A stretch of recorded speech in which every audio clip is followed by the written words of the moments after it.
magandang araw po mga Kapinoy. Kamusta po kayo? Magandang umaga, tanghali, hapon, gabi. Kahit saan parte ng mundo kayo ngayon nandun, nautal na ako. Okay, so ngayon po ay araw ng Biyernes. Friday, March 13. Friday the 13. Happy Friday the 13 po! Ay, Biyernes 13. Isusupla natin yung mga kamalasan. Sabi nila ay malas daw yan o masama ang Friday the 13th. Patingin ko kayo ng Happy Friday para maganda ang simula ng ating Biyernes. Ano? Okay. So, pasensya na kayo at isang linggo ata ako hindi nakapag-vlog at medyo naging busy uli sa trabaho. Kaya hindi nakapaggawa ng kung ano ng maaaring maging content. Anyway, so sa loob ng isang linggong yon, abay marami pong nangyari katulad po ng nagsimula ang giyera sa Iran kung saan inatake ng Israel at saka ng pinagsamang Israel at US ang Iran. Hanggang ngayon ay naglalaban pa rin. At of course, yan ay nagdulot ng epekto sa ekonomiya o ng karamihan sa mga bansa pati na rin po ang US na naramdaman natin ng effect dito sa presyo ng langis, ng gasolina, lalo na diyan sa Pilipinas. Sa balita ko ay talagang sumirit pataas Okay, pero hindi yan ang pag-uusapan natin ngayon Pag-uusapan natin na itong isang naging pangyayari sa Senado sa balitaktakan nitong si Marcoleta at ni Lacson. Parehong senador na alam naman nating nagpapatutsadahan. Simula pa nung unang-una nung Blue Ribbon Committee regarding this flood control project.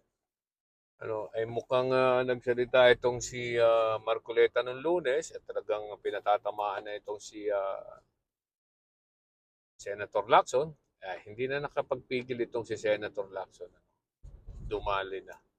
Alright? At makikita nyo sa privilege speech ni Senator Lacson with evidence. Pinakita lahat niya kung ano ang mga ginagawa sa kanya, laban sa kanya nitong si Marcoleta. At kitang-kita mo naman alam nyo naman si Ping Lacson pag nagsalita yan, may ebidensya. Lahat, pati video clips, pictures and everything, i-plenas niya sa Senado. Sa harap ng karamihan ng media. Pinakita kung ano yung mga pinagagawa at kapalpakan at kasinungalingan nitong si Marcoleta. Yun. Of course, siyempre, salitaan pa rin sila. Pinipilit pa rin ito si Marcoleta kung anong gusto niya at sinasabi na ano daw, di ba? Ano daw nangyari niya, bakit pinipigilan at hindi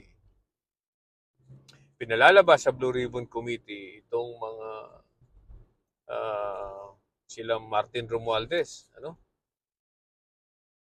Ganong sinabi naman ni Ping Lacson na talaga namang merong parliamentary courtesy at talaga namang inimbitahan na ito si Martin Romualdez. Hindi mo lang pwedeng pwersahin kung ayaw nila dahil congressman siya. Diba? Well, that is long-standing tradition between government agencies. For example, yung parliamentary immunity na nga yan, ang Congress, isang sitting congressman cannot be forced. Pwede siyang presenta, pumunta sa Senate or ang senador pwede mag-testify sa committee sa Kongreso. Ganun lang po yan. Pwede po sila, pero hindi pwedeng puwersahin. Pwede silang imbitahan, pero hindi pwedeng puwersahin. Na pinakita naman itong si Senator Lacson kung paano nagbabaligtaran ang paniniwala nitong si Marcoleta, ganung itong parliamentary immunity ay in-invoke din niya nung panahon po na ah, nagkaroon ng budget deliberation ng Office of the Vice President. Pinagtatanggol niya ang Office of the Vice President, itong si Sara Duterte, no? Na hindi daw pwedeng pwersahin, na ayaw, hindi pwedeng tanungin.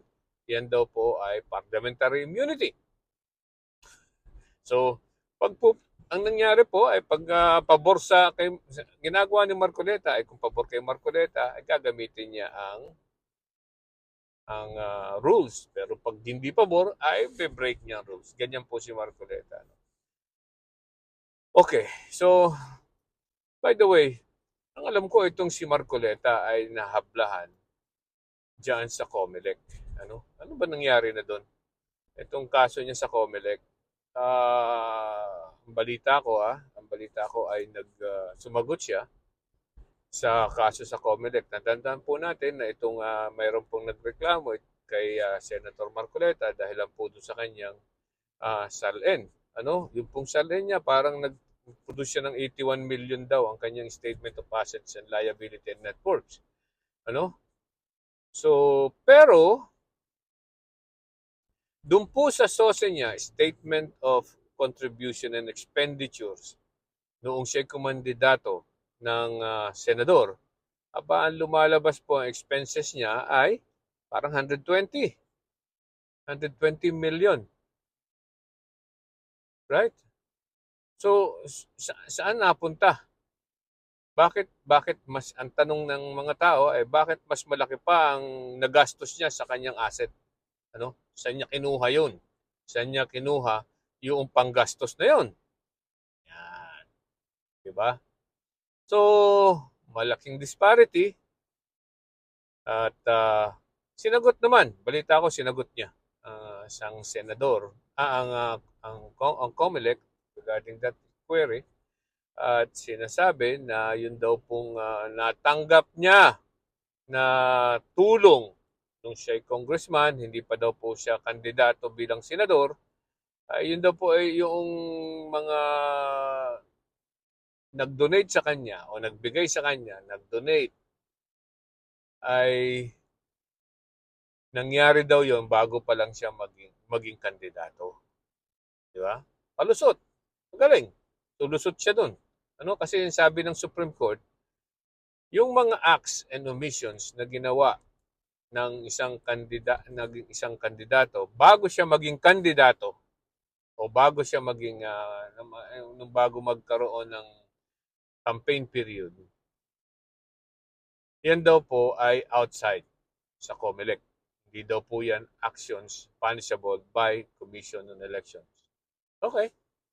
So, kung tinanggap niya yung donasyon na yun, long before the filing of candidacy and before the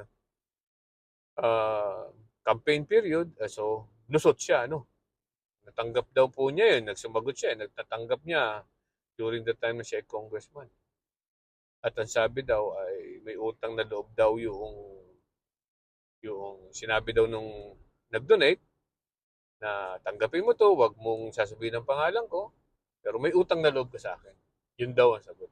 Yun daw ang sabi. Ito po ay salita mismo ni Marcoleta doon sa kanyang statement sa isang TV program. Yun.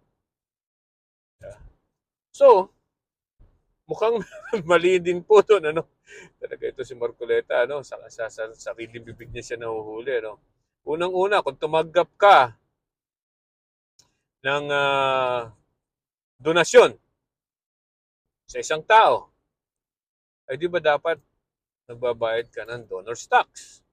Nagbayad ba siya? Unang tanong yon. Dapat nagbayad siya ng donor's tax. So, ang ginawa po niya doon sa tanong na yun, noong Disyembre lang, itong huling Disyembre, 2025 I think, sa balita ko ay nagbayad siya ng donor's tax doon sa natanggap. So, Naremedyohan na naman niya, no? Naremedyohan na naman niya. So, nagbayad siya ng donor's tax. Okay? So, sa tingin niyo ba, dusot na? Meron na namang isang problema doon sa sinabi niyang yon.